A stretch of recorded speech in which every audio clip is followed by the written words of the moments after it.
This won't actually contain any spoilers whatsoever. I'm not really actually going to talk about the storyline literally, but more of the game itself. So you're not at risk of having anything spoiled for you, don't worry. After recently picking up Kentucky Route Zero on Steam, I want to share my thoughts after playing through the first act, which is the first of 5 acts to be released. The first one is only available at the moment, but I want to share my thoughts on how I think I can see the game progressing and what I liked about it. I've really got a comment on the art style. It's very reminiscent of how I saw Sword and Sorcery. It's, I don't know, it's something about these games that gets me. I absolutely love the art style. It's really cool. It feels otherworldly. I think that's the biggest attraction for me, that the art style feels so removed from what you can imagine that it just feels like this fantasy world you're in, and you can literally just live the story instead of having it sort of forced onto you. There's a lot of games that don't do their art style very well, and although the game is pretty good, they fall down. Well, here it's the sort of exact opposite.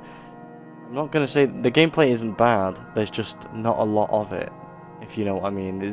It's a point and click. Point and clicks are notorious for not having anything other than pointing and clicking. The art style really helps it come into its own.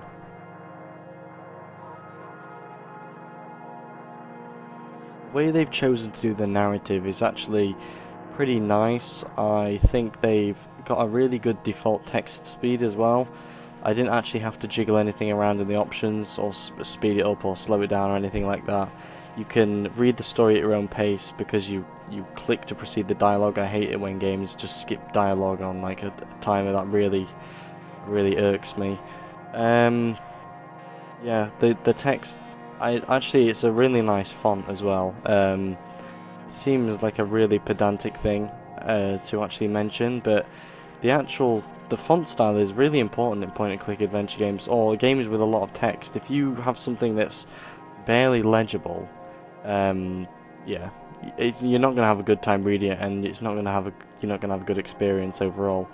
I actually think the game has a really nice font, and something that's worth drawing on is they show really little subtleties within the game using text. For example, if you're looking at something, if you have options to do something with like a screen or something, the actual text itself might flicker like an old TV screen.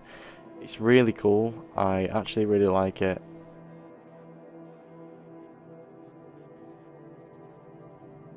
The music in the game, composed by Ben Babbitt, is actually really good. I think they've done a really good job to make it not actually blindingly in your face loud and, oh hey, look at this music fits this theme, ooh, like that sort of, because a lot of companies can overdo it.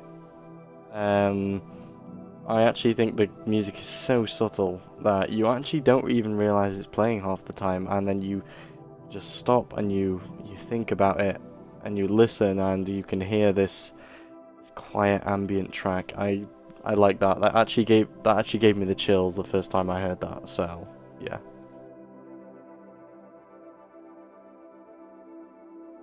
It's £18 on Steam or your equivalent to get Kentucky Route Zero. It's a really good game. Well, so far it is. I haven't played the rest of it, obviously, because it's not released. But if you like point and clicks, I would definitely suggest checking it out, or maybe reading other reviews on it. Obviously, I'm just giving my thoughts. I'm not actually going to give it a rating because obviously I've only played 20% of the game. But yeah, I really like the game. I'm enjoying it, and hopefully I will enjoy it in the future. Thanks for watching, and I'll see you next time.